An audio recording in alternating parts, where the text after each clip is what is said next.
Bismillah, Assalamualaikum warahmatullahi wabarakatuh. Tabi pun, pada kesempatan pagi hari ini, saya ingin menyampaikan sesuatu yang menurut saya adalah sebuah kebenaran. Walaupun mungkin sebagian orang menganggapnya itu menyerang dan seterusnya. Pertama, saya sejak dulu ngelihat sosok Habib itu ragu bahwa itu keturunan Rasulullah SAW semuanya.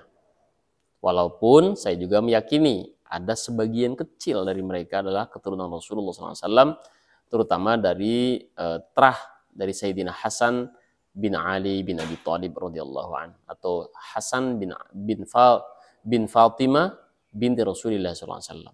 Tapi kalau dari keturunan Husain memang sangat rawan sekali ya atas kesohihannya. Apalagi baru-baru ini beberapa tahun yang lalu kita tahu ya bahwasanya Marga al-Shihab, yaitu Najwa Shihab, melakukan tes DNA yang dilakukan oleh yang disponsori oleh majalah Historia. Di situ didapatkan bagaimana informasi didapatkan dari gen Najwa Shihab bahwasanya dia lebih banyak campuran Indianya dibandingkan turunan dari Arabnya. Padahal kita tahu zaman dahulu itu begitu sangat fanatik sekali. Jadi orang Arab itu dari sisi bangsa Arabnya aja ya, itu akan menikah cenderung dengan sesama orang Arab. Gitu. Jangan usah jauh-jauh. Seperti di tempat kita di Tegal Gubuk Cirebon, itu kalau blok Al-Qudsiyah, blok Al-Anwariyah itu rata-rata menikah dengan orang-orang Arab situlah. Nah, itu apalagi orang yang di atas itu kan tentunya.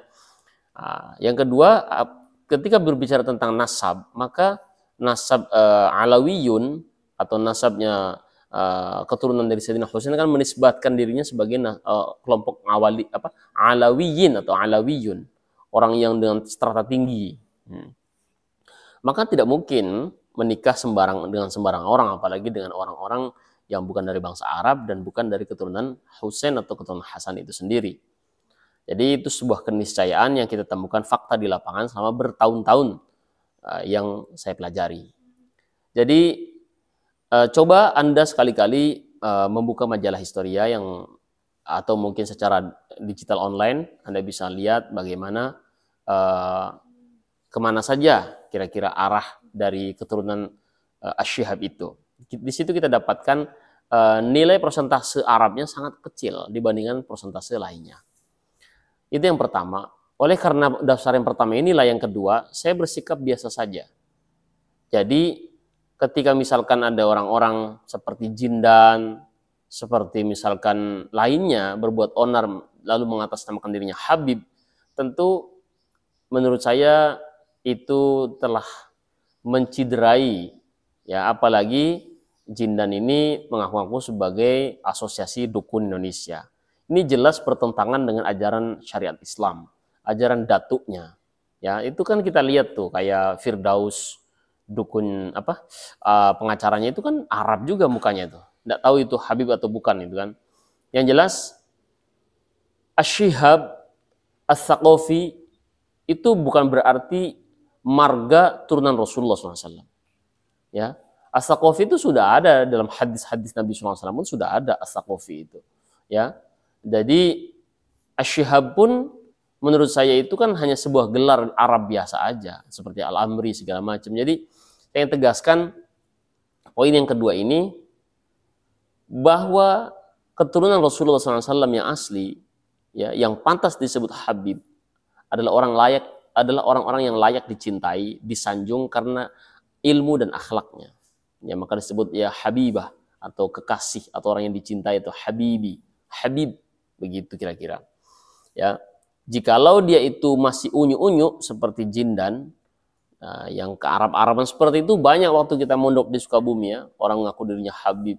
Boleh jadi yang datang itu bukan Habib, tetapi mungkin orang Arab hasil keturunan dari kawin mut'ah, kawin kontrak orang Syiah di Bogor Puncak, bisa jadi waktu itu. Tapi saya bukan menuduh Jindan hasil nikah mut'ah, bukan ya. Tapi yang ingin saya katakan adalah orang dengan modal hidup mancung, postur tinggi, banyak yang mengaku dirinya sebagai habaib untuk menggait cewek-cewek supaya mau dinikahi olehnya. Ini. Tetapi ketika kita menemukan seperti Abuya Dimyati, ya, seperti misalkan Kiai Haji Ahmad Dahlan, beliau itu asli keturunan Rasulullah SAW. Ya, itu akhlaknya luar biasa dan mewarnai bangsa Indonesia, ya, dari mulai pra kemerdekaan, proses perjuangan kemerdekaan sampai setelah Indonesia ini merdeka. Ya, orang-orang semacam ini pantas disebut habaib. Sebagaimana Wali Songo juga banyak dari kalangan habaib. Tapi mereka tidak pernah mengatakan dirinya as-syarif, as-sayyid. Tidak. Saya yakin Maulana Malik Ibrahim itu habaib. Maulana itu sebutan kalau zaman sekarang tuh S1 lah ya. Untuk lulusan Pakistan, lulusan India, lulusan Mesir, itu kan panggilnya Maulana. Nah, kalau sudah S3 seperti Syarif Hidayatullah atau seperti siapa? Lemah Abang, Siti Jenar, sebutnya Syekh Siti Jenar. Syekh Syarif Hidayatullah. Nama aslinya Hidayatullah, tapi beliau keturunan dari Hasan karena bapaknya adalah Syarif Hasan, Raja Mesir. Beliau diberi gelar Syarif Hidayatullah. Nah, lalu diberi gelar lagi Sunan Gunung Jati. Orang nyebutnya begitu. Dan yang ketiga, yang terakhir adalah sebentar, belum terakhir, yang ketiga Jindan, ya, seperti misalkan Gus Samsudin dan pengacaranya Jindan dan orang-orang seperti Kang Ujang Bustomi, mohon maaf ya, walaupun kita sama-sama orang Cirebon, dan para dukun-dukun lainnya itu memeleset-melesetkan apa yang dimaksud oleh pesulap merah atau Marcel itu. Saya pikir dan saya yakin, saya, Marcel, Ustadz Adi Hidayat dan semuanya percaya dan yakin dukun itu tidak semuanya sesat. Itu ya, poin A-nya ya. Karena ada juga dukun bayi, dukun pijit, dukun herbal. Banyak dukun-dukun yang memang ahli pengobatan. Tetapi dukun yang dimaksud di kita ini adalah dukun yang menyatakan dirinya, mengklaim dirinya sebagai ahli hikmah, padahal mengamalkan sihir-sihir. Dan itu pun nggak sakti beneran, karena kalau orang sakti beneran, rekan-rekan sekalian, pasti tinggalnya itu di tempat-tempat yang sunyi, ya, bukan malah nge-YouTube, ya. Pasti orang-orang sakti beneran itu tidak akan mau, ya, berkonfrontasi dengan siapapun untuk menunjukkan kesaktiannya. Ini malah mengklaim dirinya sebagai dukun, mengklaim dirinya sebagai orang yang kebal ini kebal itu, ya. Kita doakan sajalah orang-orang yang sok-sokan kebal itu tembus semua itu ya kulitnya. Biar kalau coba-coba permainan lidah, biar lidahnya putus sekalian daripada jadi ujian bagi umat Indonesia ini. Ya. Nah, jadi itu yang ingin saya tegaskan. Terakhir saya minta kepada Menteri Komunikasi dan Informasi, tolong juga di-tag Om Deddy Corbuzier dan juga Ustadz Dery Sulaiman, ya, agar ya men-take down video-video atau memblokir video-video yang berkonten negatif, yang bertentangan dengan nilai-nilai ketuhanan yang Maha Esa. Ya, karena kita ini semangat baru nih. Ya, HUT RI ke-77 tolong menjadi salah satu momentum kita memperbaiki banyak hal di negeri ini.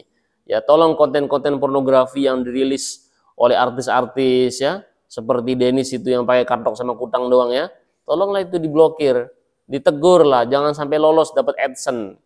Tolonglah konten-konten seperti Uya Kuya TV yang berisi itu adu domba, memfitnah, ataupun hal-hal yang tidak berfaedah, ya, trik-trikan nggak jelas seperti dukun dan seterusnya. Tolonglah itu diblokir. Tidak harus dilaporkan, gitu loh. Tapi saya tahu Anda punya alat yang cukup lengkap, ya, Kementerian Kominfo. Jadi tolong di semangat Indonesia yang bagus ini juga, momentum yang bagus juga, tolong judi-judi online, ya, ataupun trading-tradingan itu yang nggak jelas itu, tolonglah Om Deddy Corbuzier, janganlah